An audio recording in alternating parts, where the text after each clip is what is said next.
Bienvenidos a la Academia de Protección contra Incendios de Firepiping.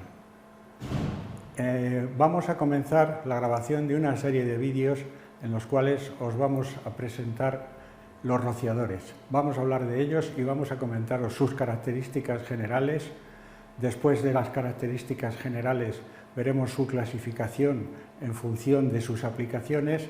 A continuación trataremos de algunas características de los rociadores basadas en los que esperamos obtener de ellos en caso de incendio, y para finalizar haremos una pequeña reseña respecto a las posibles aprobaciones y las agencias de aprobación que en este momento existen.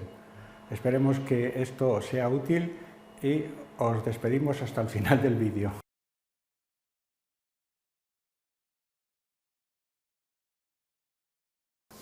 Una de las características de los rociadores en la actualidad es su diferencia con los sistemas de protección contra incendios existentes. Los rociadores no tienen, digamos, mucha electrónica, es decir, no tienen ninguna, y en este momento la confianza en los aparatos se basa en la cantidad de LEDs que tienen, y los rociadores no tienen ningún LED.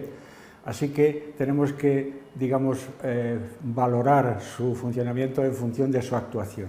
Aquí vemos en la parte inferior una serie de fotos que nos demuestran que los rociadores no son jovencitos. Los primeros tienen de 100 años, 120 o 130 años, y en la tabla de arriba lo que vemos es algo que nos habla de su eficacia. Esta tabla nos permite, por un lado, conocer que la necesidad de que los rociadores descargan agua no se refiere a que todos los rociadores de la instalación se abran. Vemos en la tabla que tenemos con 12 rociadores conseguimos controlar el 91% de los incendios, y esto además nos ayuda a acabar con una de las digamos mayores resistencias que ofrece la gente a la instalación de rociadores, la posibilidad de que se les moje todo porque se abran todos los rociadores. Estamos hablando de 12 rociadores supone 150 metros cuadrados, es decir, en un almacén de 4.000 metros cuadrados que se nos mojen 100 metros cuadrados no es precisamente un gran problema.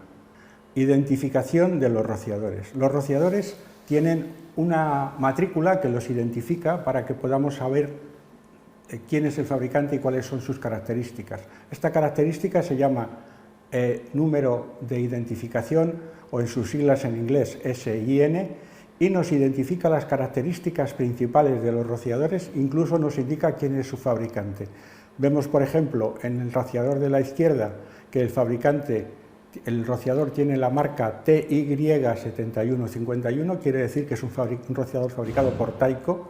El rociador de la derecha tiene el número V3401, es un rociador fabricado por Vitaulic, y el rociador de la derecha del todo tiene el número VK530, que es un rociador fabricado por Viking. Todos los rociadores que tienen el mismo número tienen las mismas características principales, es decir, todos tienen la misma forma, el mismo tamaño del orificio, el deflector es igual, la presión de trabajo es la misma y la velocidad de respuesta también. Características generales de los rociadores. Aquí vemos una sección de un rociador que nos indica cuál es su principio de funcionamiento. Como vemos, es bastante sencillo. El paso del agua está, digamos, detenido por la presencia del conjunto de la ampolla más el tapón. Esta ampolla nos permite evitar el paso del agua y también nos sirve para funcionar como un detector de incendios, de forma que cuando la presencia del calor hace que la temperatura del líquido en el interior de la ampolla alcance la temperatura de tarado, la ampolla va a romperse, el agua va a empujar el tapón fuera y el agua se va a descargar. Tipos de descarga. Los rociadores tienen diferentes tipos de descarga, pero en general podemos reducirlo a dos tipos. Las curvas de descarga de los rociadores convencionales, en las cuales parte del agua se descarga hacia el techo y luego cae por gravedad, y otra parte del agua cae hacia el suelo directamente, y en este caso vemos que los rociadores están mojando el techo. Estos rociadores, que son unos rociadores muy antiguos, tienen otra característica que los hace diferentes de los rociadores actuales, y es que los rociadores no tienen posiciones. El rociador se puede instalar en posición montante o en posición colgante, y su descarga es igual. El tanto por ciento de agua que descarga hacia el techo y hacia el suelo es una característica que varía no mucho, pero que depende de cada fabricante, y la única característica que los difiere o los diferencia de los rociadores pulverizadores es que la distribución sobre el suelo es muy poco uniforme y por esta razón hace ya muchos años fueron sustituidos por los rociadores pulverizadores, rociadores pulverizadores o rociadores estándar. En esta transparencia vemos ya los rociadores actuales, los que se llaman pulverizadores estándar. A la izquierda tenemos el rociador montante, a la derecha tenemos el rociador colgante, y en este caso vemos que el agua se descarga hacia el suelo. No hay nada de agua que se descargue hacia el techo, sea un rociador colgante o sea un rociador montante. Esta diferencia, esto es lo que los diferencia de los rociadores convencionales, además de la existencia de dos rociadores distintos, uno para la posición montante y otro para la posición colgante. Dentro de los rociadores pulverizadores tenemos dos tipos de rociadores en cuanto a la forma de la descarga. Los rociadores llamados de descarga plana, que tenemos la foto aquí arriba a la izquierda, en las cuales el agua al salir del rociador viaja en horizontal durante un determinado tiempo antes de caer, mientras que si lo comparamos con la curva del pulverizador estándar, el agua empieza a caer antes, de forma que la distancia horizontal que alcanzamos es más pequeña.